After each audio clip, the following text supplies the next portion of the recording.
Coming up on Arirang News, South Korea and Japan prepare to meet at the World Trade Organization tomorrow for another consultation after Seoul filed an official complaint over Tokyo's curbs on exports.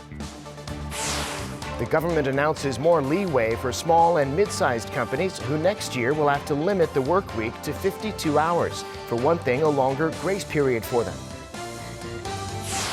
And the U.S. announces it's postponing its military drills with South Korea as a gesture of goodwill. President Trump urging North Korean leader Kim Jong-un to act quickly to secure a deal.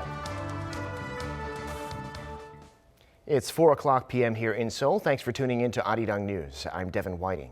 The U.S. president's called on the North Korean leader to do more to reach a nuclear deal with Washington. Also from the U.S., what the administration is calling an act of goodwill, postponing the combined military exercises with South Korea. Kim Jae-hee reports.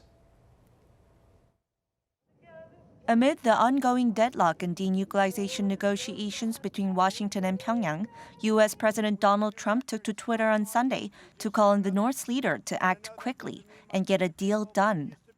According to the tweet, Trump says he's the only one who can get Kim where he has to be, possibly referring to security guarantees for the regime. President Trump's comments came as Seoul and Washington announced the postponement of their upcoming combined military exercises earlier in the day. U.S. Defense Secretary Mark Esper called the decision an act of goodwill intended to promote diplomacy, and he called on Pyongyang to return to the negotiating table without preconditions or hesitation.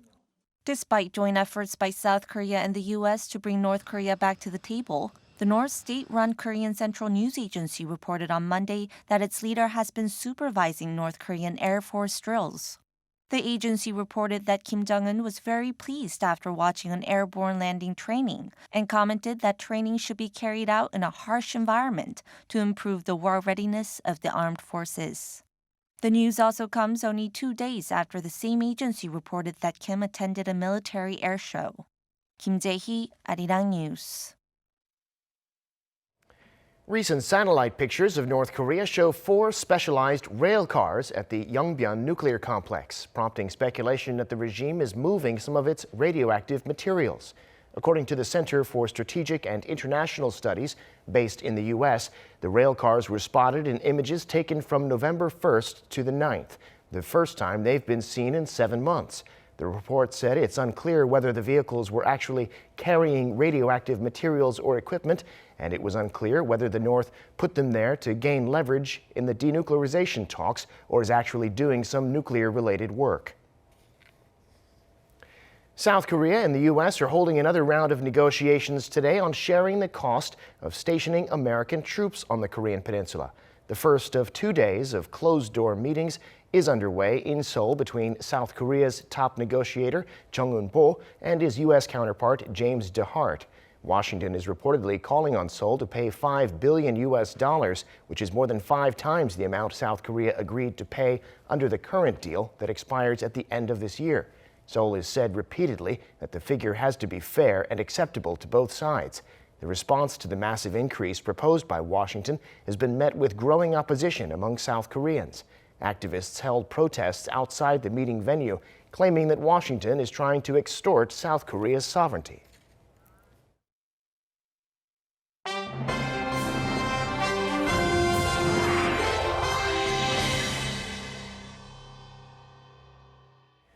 President Moon Jae-in will hold a town hall meeting with the public tomorrow, carried live by local broadcaster MBC. Having recently entered the second half of his term, President Moon will listen to a variety of opinions from the people about what his administration's been doing, while explaining the direction of his policies. We look forward to the people's thoughts being delivered directly to the president. We expect this forum will be a place of unity and true interaction as we look for the right way to go based on the president's answers.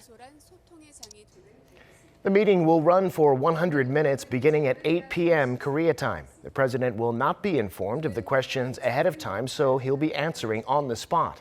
The 300 members of the audience have been selected by MBC, taking into account age, region, and gender, and with priority given to underprivileged groups and people from remote areas. President Moon says he's looking forward to inviting all 10 leaders of the ASEAN bloc countries to the commemorative summit being hosted next week in Busan. In an op-ed for the Asian News Network, a coalition of 24 major news organizations in Southeast Asia, President Moon said he believes the leaders will, quote, join in the journey toward establishing permanent peace on the Korean Peninsula as reliable friends and advisors. He added that he's looking forward to in-depth discussions about regional peace. Peace on the Korean Peninsula, he said, is closely related to stability throughout East Asia, and ASEAN member nations so far have actively contributed to the process through dialogue. With abundant natural resources and a young labor force, countries in Southeast Asia are emerging as major players in the global economy. Over the course of this week, we have special reports on the upcoming ASEAN-Korea and Mekong-Korea summit in Busan. And today we start with our Yoon Jung-min for a closer look at ASEAN's economic potential. Southeast Asia is rising as a global leader with a fast-growing economy and enormous potential.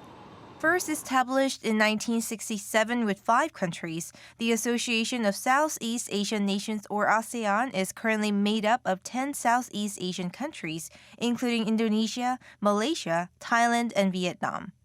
It represents one of the world's largest economic blocs with a total population of over 652 million as of 2018. The total trade volume reached over $2.8 trillion in 2018, while the combined GDP amounted to more than $2.9 trillion, which is around 3% of total global GDP. ASEAN is the third largest single economic bloc in Asia, following China and India. We call it a single bloc because the 10 countries have been integrating their economies. In fact, the 10 ASEAN countries share a free trade zone. ASEAN possesses rich natural resources, including oil and natural gas, and young labor markets with about 60% of the population aged below 35. With its annual economic growth expected to reach 5% on average, experts say the region has a diverse economy based on the economic conditions of each country. Based on the economic capacity of each country in the bloc, their key industries differ, from fourth industrial revolution technologies to labour-intensive industries. For example, Singapore and Malaysia have strong 5G, IT infrastructure and cutting-edge finance technology, while Vietnam has a competitive labour market. Based on its vibrant economy and large consumer markets, ASEAN is expecting more cooperation within and outside the bloc for economic prosperity. Yoon Jung-min, Arirang News. Now, Cambodia is one of the fastest growing economies in the world, and it's one of the key players in South Korea's new Southern policy. During President Moon Jae-in's state visit to Phnom Penh in March this year, the two countries agreed to do more together to build a stronger bilateral relationship. Kan Hyung-woo fills us in on South Korea's ties with Cambodia. Known for the world's largest religious structure, Angkor Wat, Cambodia has gone through a significant transition over the past 2 decades, bringing its poverty rate down from 47% in 2007 to 13% in 2014. Sharing borders with Thailand to the west, Laos to the north, and Vietnam to the east, Cambodia is located in the heart of the ASEAN region. Most of the country's 16 million people are Buddhists. Cambodia's most renowned landmark, the Angkor Wat Temple, attracts about 2.6 million tourists every year. As one of the fastest growing economies in the world, Cambodia has sustained an average growth rate since 2011 of 7%. Although Cambodia's GDP has not cracked the top 100 list, the International Monetary Fund reported in October that its growth rate should be the highest in the ASEAN region. So Cambodia is certainly considered one of the key players in President Moon Jae-in's new Southern policy. 지난해 양국 교역액은 10억 불에 가까웠고 인적 교류는 40만 명을 넘어섰습니다. 현재 캄보디아는 우리의 2대 개발 협력국이고 한국은 캄보디아의 제2위 투자국입니다. The trade volume between Korea and Cambodia has grown steadily since the re-establishment of diplomatic ties in 1997. In 2012, the total value of two-way trade rose 48% on year. Cambodia's main export goods to Korea include garments, footwear, and electronics, while Korea sends Cambodia cargo vehicles, beverages, and fabrics. As the economic cooperation between the two countries continues to grow, people-to-people exchanges are also expected to increase. Some 50,000 Cambodians are living and working in Korea, while close to 400,000 Koreans visit Cambodia each year. Kanyu, Arirang News.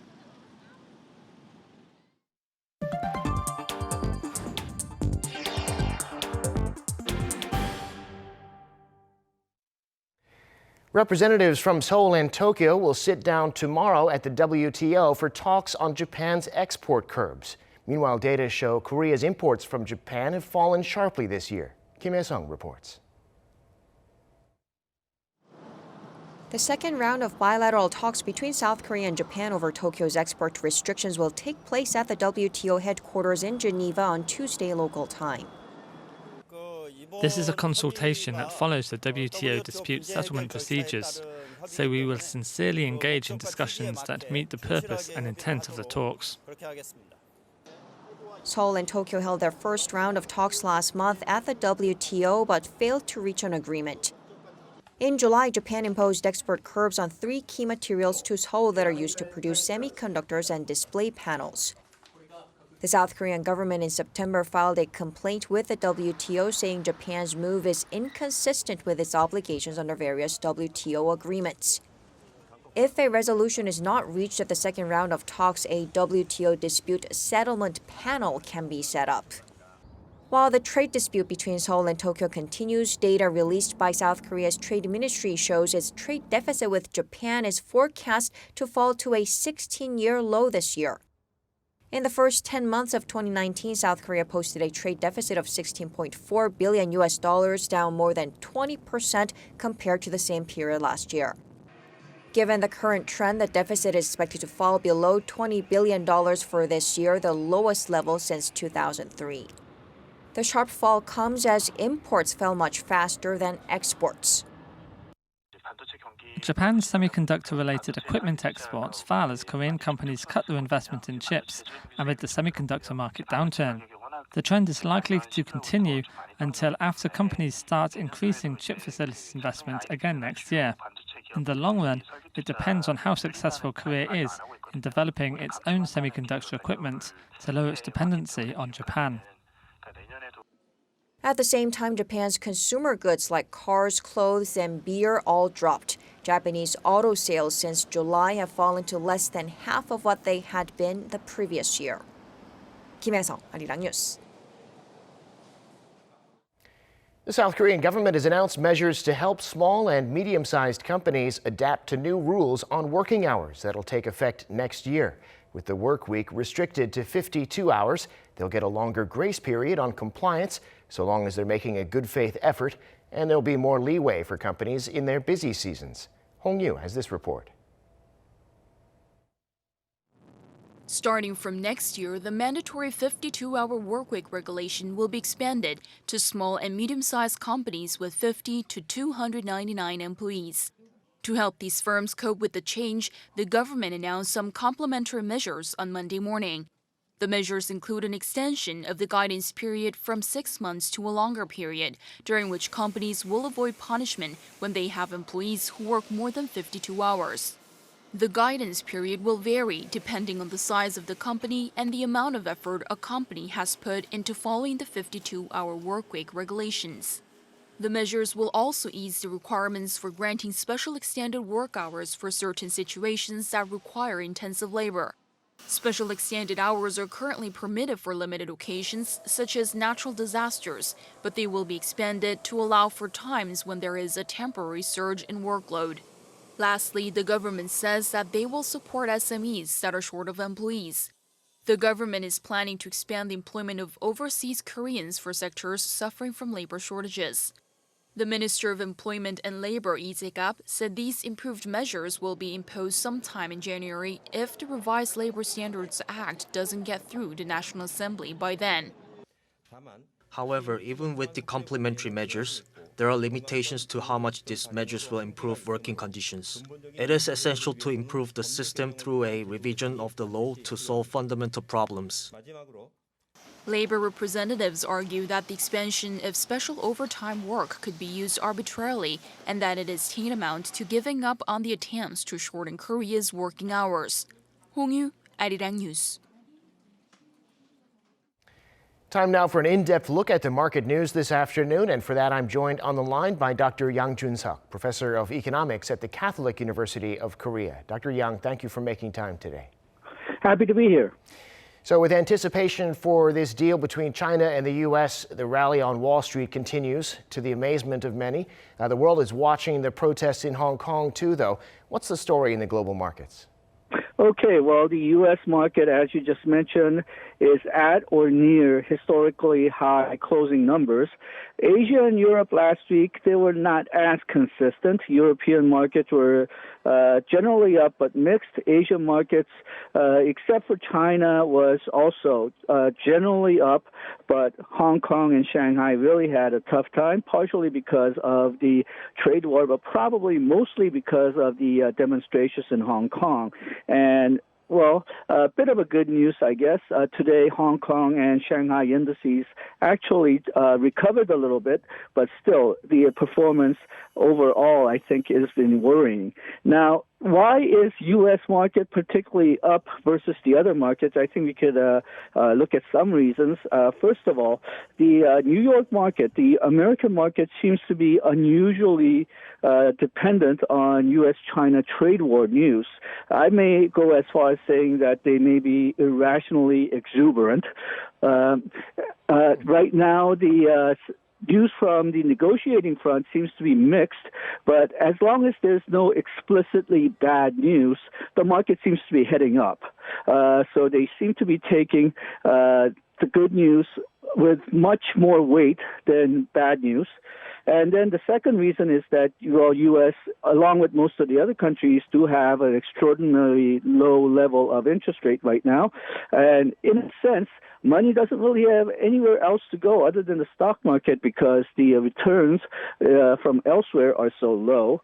And then for the United States in particular, their underlying economic statistics are not that bad. In Europe, in Asia, there's a lot of worrying statistics, but in the United States, with the possible exception of manufacturing numbers, the employment numbers, the growth numbers, the consumption numbers, they all seem to be very fine.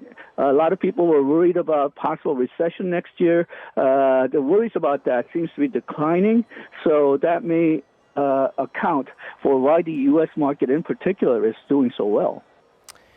Very interesting. And another figure, according to the Institute of International Finance, the world's total debt by the end of this year could top 255 trillion won, $trillion, which would be an all-time high. Who's taking on all this debt, and what kind of risk does it pose to the world economy? Okay, well, getting somewhat deeper into those numbers, $71 trillion of that number, $255 trillion, comes from emerging countries. That might sound like a low share, but the emerging countries do have a lower market share than the advanced countries. So $71 trillion is actually a very high number in comparison to the size of their market. Also, in the last 10 years, there has been a growth of $70 trillion to the total debt. The reason that this number is important is because last 10 years we've been suffering from the global financial crisis and its results from the global financial crisis. And then if you just look at the last year, half of the increase in debt came from China and the United States, which is worrying because, well, they're basically the two largest economies, and in the past, they've been acting as engines of growth. Now, the reason that we're very worried about the debt is that the more debt the corporations and households and governments pile up, there is a higher possibility of financial crisis, which is why some financial people are very concerned right now that the economy is not doing well and we have a high level of debt. And this is also shown in Korea. We have a very high household debt. We're not as badly off with corporate debt because after the 97 Asian financial crisis, we've been keeping a very close eye on corporate debt. But still, Korea also has a higher debt level than a lot of people would like. And then this has been last 10 years, the interest rates has been unprecedentedly low as an aftermath of the global financial crisis. Right now, it seems like comparing this to the Great Depression, we've learned how to minimize the negative effect of the shock, but we haven't really learned how to shorten the length of the shock. So this aftermath of the global financial crisis and the resulting low interest rate has been going on for more than 10 years now, but the higher level of debt is a natural outgrowth of that, and that is keeping the global economy somewhat vulnerable to further financial crisis. Right, and I'll just point out for our viewers on the screen, it said $255 billion, but that's $255 trillion with a T. Now, Dr. Yang, this week, Statistics Korea will be releasing the results of a household survey that should shed some light on the income gap in the country, also a survey of industrial activity. Tell us about those briefly and what we might expect to see. Okay, well, household income, I expect the income disparity to increase a little bit. And the reason is that we've been having a very slowdown in the economy. Whenever there's a slowdown in the economy, well, people who have union jobs, people who have skilled labor, they tend to do okay. Their income may fall, but not by much, and in a lot of times they even increase.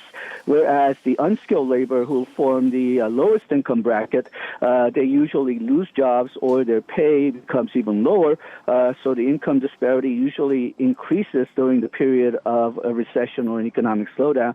We've seen this in the first 2 quarters of this year. In the first quarter, the income disparity rose.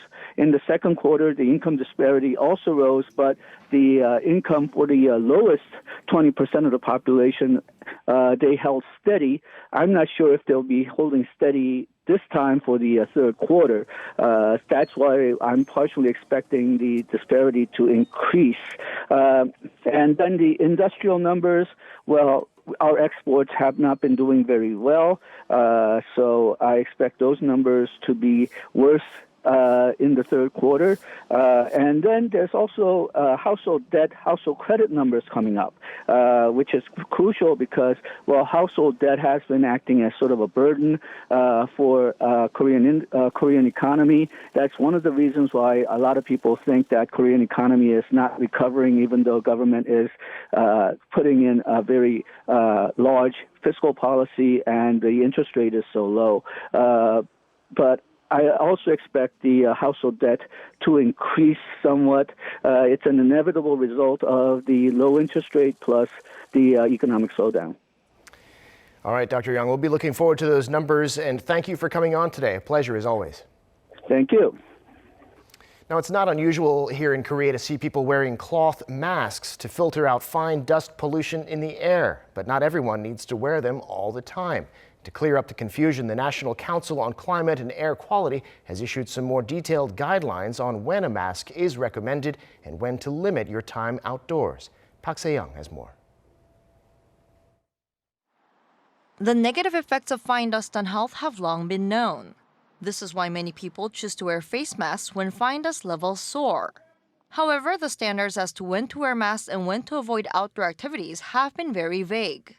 This is why the National Council on Climate and Air Quality has come up with public action recommendations for fine dust. Healthy adults and children do not need to put on health masks even when there are poor ultrafine dust levels, as long as the concentration is under 50 micrograms per cubic meter. The standard for outdoor activities, which used to be restricted on polluted days, has also been eased for the healthy group. Vulnerable groups like the elderly, pregnant women, and people with lung conditions are still advised to put on health masks when there's poor air quality. An ultrafine dust concentration of 50 micrograms per cubic meter is bad. However, recommending face masks or restricting physical activity can cause other health problems. Experts added that it's also better to ventilate indoor areas even on polluted days. They recommend 3 10-minute ventilation periods a day. Park Se-young, Arirang News.